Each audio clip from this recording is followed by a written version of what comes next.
E este texto é o texto de Lucas 24, do versículo 13 até o 35. É um texto longo, eu quero convidar você a ler este texto em casa, e a ver um pouco mais dos detalhes, mas eu vou contar um pouco dessa história. Haviam dois discípulos que estavam a caminho do Emaús. No versículo 18 diz o nome de um deles, que é Cleopas.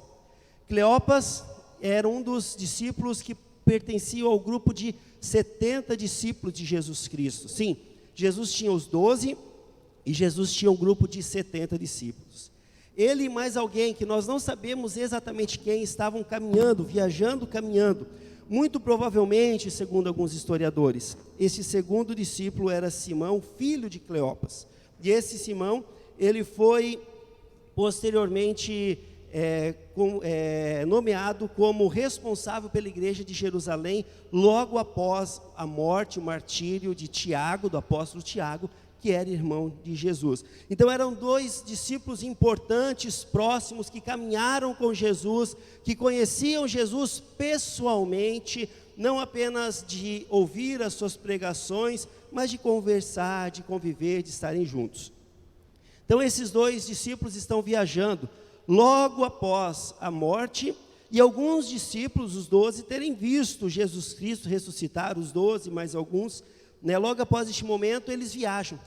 Eles, um pouco frustrados, sem entender o que está acontecendo, vão provavelmente até a terra onde eles viviam, ou onde eles encontrariam um lugar para refúgio, para descansar, para refletir, uma cidade chamada Emaús. Existem várias possibilidades, pelo menos 3 ou 4 possibilidades de Emaús, mas a mais provável era uma pequena vila próximo a Jerusalém, a 7,5 km. Uma pequena vila construída pelo Império Romano, inclusive para abrigar soldados romanos. Então, provavelmente, esses dois discípulos estavam indo para lá, porque a notícia já tinha se espalhado na região, estavam viajando, e no meio do caminho chega Jesus Cristo, só que eles não o reconhecem. E eles estão andando cabisbaixos, tristes, e esse homem misterioso que é Jesus Cristo pergunta: por que vocês estão tão aborrecidos? Por que vocês estão tão chateados, tão tristes? Então o Cleopas, ele responde: você é o único visitante em toda Jerusalém. E Jerusalém já era uma cidade muito grande, com algumas centenas de pessoas, milhares de pessoas morando ali.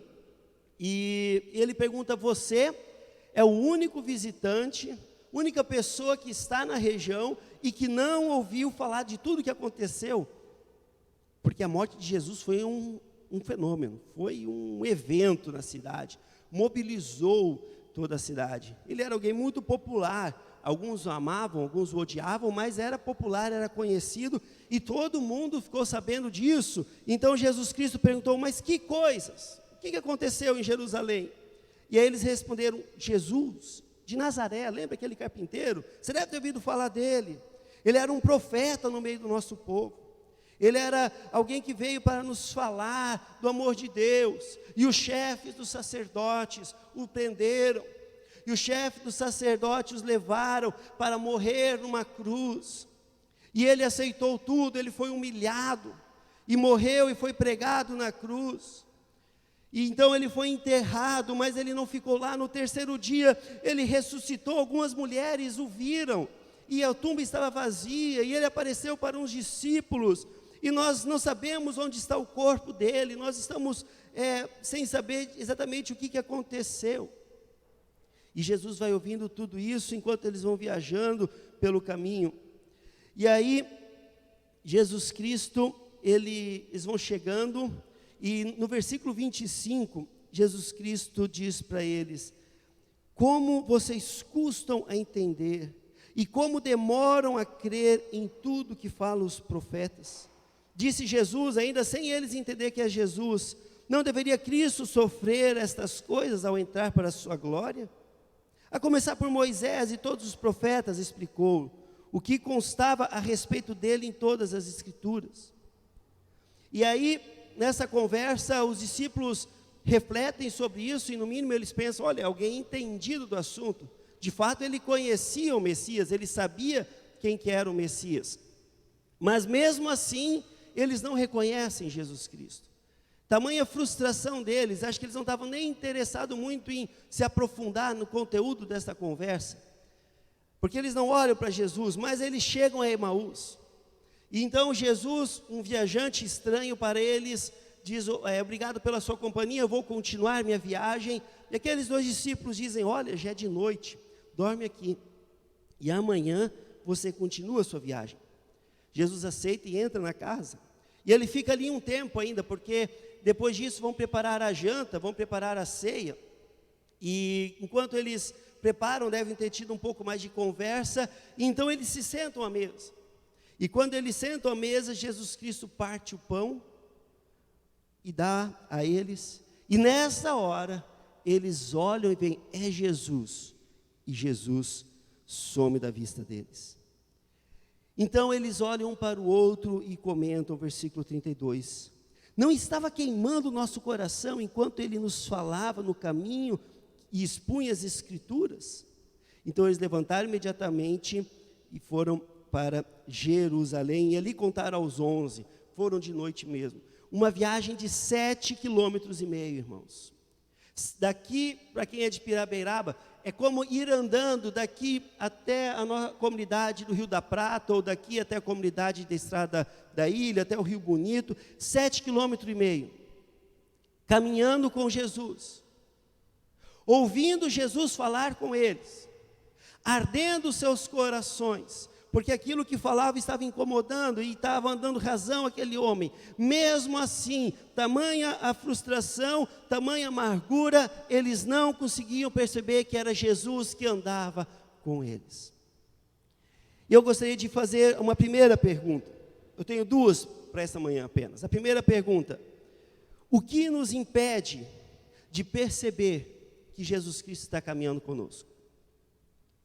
Porque nós muitas vezes somos cristãos, cremos em Jesus, viemos na igreja, participamos dos cultos, mas mesmo assim no dia a dia a gente nem percebe que Jesus está ao nosso lado. Às vezes nós sentimos arder o nosso coração, mas nós não percebemos que é Jesus que está falando conosco. O que pode nos impedir de não perceber Jesus ao nosso lado? Na nossa vida pessoal, talvez nós poderíamos dizer que a parte financeira, esse período de quarentena, em que a parte econômica está complicado, aquelas pessoas que são empresárias, são empreendedores, estão preocupados com o rumo da sua empresa, e às vezes ficam tão focados nisso, tão preocupados com o rumo da empresa, que não conseguem ouvir a resposta e o cuidado de Deus para a sua vida.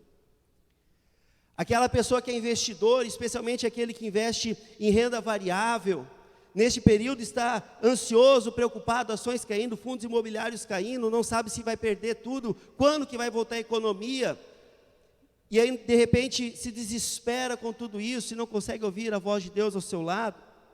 Aquela pessoa que é jovem, que almeja uma carreira, que ainda está construindo a sua carreira, e de repente vê seus sonhos interrompidos, talvez até por uma demissão, ou pela empresa que dá uma parada e não sabe se ele vai continuar nessa empresa, vai conseguir construir sua carreira. E muitas vezes assim, nós não conseguimos ouvir o que Deus nos fala, tão desesperados com essas situações, que não podemos ouvir a voz de Deus. Pode ser que você esteja focado na sua vida hoje, na questão da sua família, e é muito bom, mas algumas vezes nós estamos tão focados na família, que nós impedimos de ouvir a voz de Deus. Nós impedimos de sentir o que Deus está falando conosco. Nós estamos tão preocupados em educar os nossos filhos, em dar uma boa vida, em satisfazer os nossos cônjuges, nas atividades, nos programas, aniversários, festas, reuniões de família, organizações. Não temos mais tempo para Deus. E o mais importante, que é dentro da nossa família, buscar a Deus em comunhão. Temos que valorizar a família. A família é o lugar onde Deus nos colocou para vivermos em primeiro lugar o seu reino. Mas a família não pode nos impedir de ouvir a voz de Deus. Ela deve ser uma comunhão de ouvir a voz de Deus. Às vezes nós deixamos a família e os compromissos familiares nos impedir de ouvir a voz de Deus. Às vezes são os nossos sonhos, nós estamos tão focados em aposentadoria, em conquistar a nossa liberdade financeira, em conquistar bens materiais, em ter filhos, isso e aquilo, viagens, que nós deixamos de buscar a Deus. Por vezes é a vida social. A vida social às vezes nos impede. Nós estamos tão preocupados com a violência, com as drogas, tão preocupados de repente hoje com o coronavírus e com as pandemias. Para quem mora em Joinville, nós nos preocupamos muito também com a dengue, e fala-se pouco dela, mas tem sido uma situação bem complicada. Limpe o teu jardim. Em quarentena, você pode limpar o teu jardim para não permitir que o mosquito da dengue continue a se proliferar. Mas nós estamos tão preocupados com as politicagens que a gente vê nos dias de hoje. Um partido querendo tirar o governo, outro partido do governo querendo defender ele, e num período de pandemia, essas pessoas ignorantes, esses políticos ignorantes, estão preocupados em defender os seus cargos, em vez de defender a população, e nós ficamos chateados, e ficamos angustiados com isso, e nos impedem de ouvir a voz de Deus. Às vezes até a religiosidade, até a vida espiritual, nós vivemos tão focados nos nossos costumes, nos nossos usos, no nosso dia a dia, em vir à igreja, em cumprir regras, que nós nem deixamos Deus falar conosco. Às vezes Deus fala uma coisa para nós, e a gente diz, não pode ser, porque sempre foi assim, porque esse é o meu costume, é assim que eu penso, é assim que eu creio. E não interessa se Deus pensa diferente. Amados, existem muitas coisas que nos fazem andar com Jesus ao nosso lado, ouvir Ele falando conosco, sentir a sua voz queimando o nosso coração e não nos permitindo ver e entender que é Jesus que está ali. E então com isso nós entendemos que o fato de Jesus estar andando ao nosso lado não quer dizer que a gente esteja sendo confortado por Ele. E isso não é culpa dele. E deixa eu te dizer, isso não é também por culpa desses outros motivos que colocamos. A culpa de nós não sentirmos o conforto e o consolo de Jesus enquanto estamos caminhando é porque, segundo este texto, nos falta fé. E essa falta de fé não nos permite abrir os nossos olhos espirituais. Versículo 25, eu repito, olha o que Jesus diz: quanto custam a vocês entender e como demoram a crer em tudo que os profetas falaram? Andaram comigo 3 anos, viram sinais, maravilhas, milagres, me ouviram pregar que eu deveria morrer, eu vos falei, e ainda assim vocês não conseguem crer.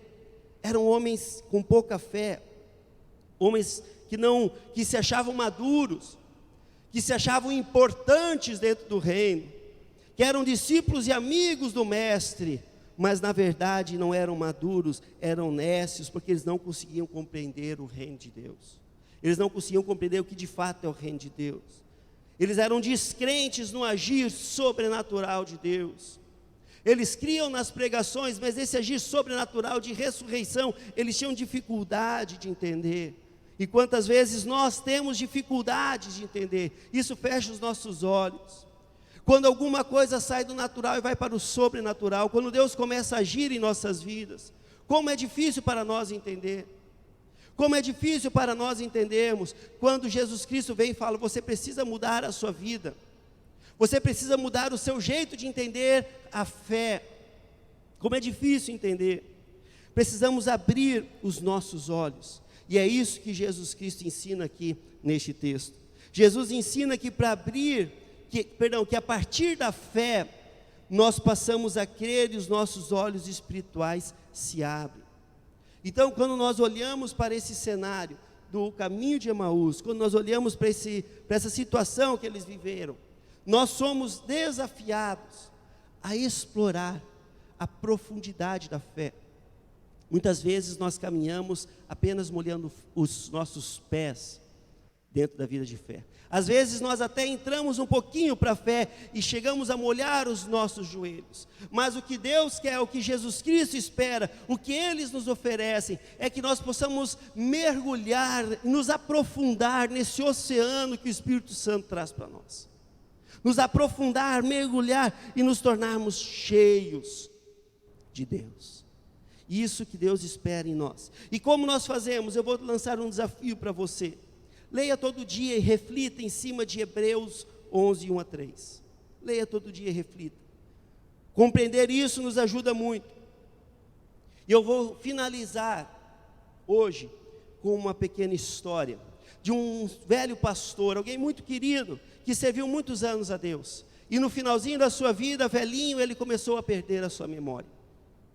E um dia pela manhã chega ao seu leito a sua esposa, alguém que lutou com ele, as lutas do ministério, alguém que sofreu os sofrimentos do ministério, alguém que se alegrou nas bênçãos do ministério, alguém que esteve ao lado dele por praticamente toda a sua vida. Olhou para o seu amado e diz: oi amor, tudo bem? Sou eu, sua esposa, lembra de mim? Ele vê a sua esposa com lágrimas nos olhos e diz: me desculpe, não consigo lembrar de você. Então vem seus filhos, e cada filho chega ao seu pai e diz: pai, lembra de mim? E fala o seu nome, e fala de um momento incrível, como o pai o ensinou a andar de bicicleta, como o pai ensinou a jogar bola, como o pai ajudou a pentear o cabelo de sua boneca. E o pai olha e diz: nossa, que histórias lindas, mas me desculpa, eu não lembro de vocês. E os filhos saem tristes.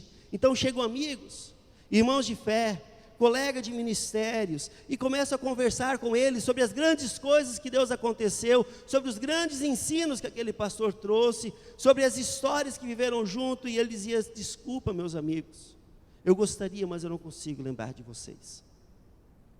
Então um dos amigos diz: você lembra do Jesus? E nessa hora o velho enche os seus olhos de lágrimas e diz: sim, de Jesus eu lembro. Jesus é o meu Salvador. Jesus morreu por mim na cruz. Jesus se entregou e trouxe sentido à minha vida. E Jesus está do meu lado todo dia na minha caminhada. Ele está aqui comigo agora. Sim, de Jesus eu lembro. Não poderia esquecer do meu Salvador. E logo em seguida esse senhor veio a descansar. Que possa ser assim em nossas vidas. Lembrarmos de Jesus e ver que Ele está do nosso lado por toda a nossa caminhada a cada dia, e nele que nós possamos descansar, aprender e confiar. Que Deus te abençoe. Quero ter uma palavra de oração.